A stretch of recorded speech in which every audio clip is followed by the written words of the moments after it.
आपल्या हक्काचं रोखठोक भूमिका मांडणारं आपलं न्यूज चॅनल नांदणी सुपरफास्ट न्यूज.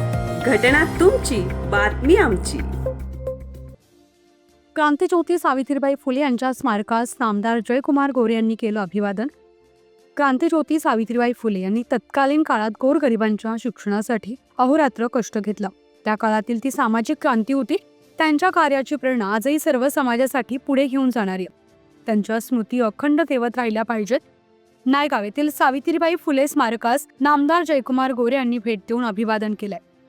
यावेळी माजी खासदार रणजितसिंह नाईक निंबाळकर, आमदार मनोज खोरपडे, भाजपाचे जिल्हाध्यक्ष धैर्यशील कदम, माजी सभापती गुरुदेव बरदाडे, भाजपाचे अनुप सूर्यवंशी, ऋषिकेश धायगुडे, सरपंच स्वाती जमदाडे, माजी सरपंच निखिल झकडे, अविनाश वाडकर आदींसह प्रमुख उपस्थित होते.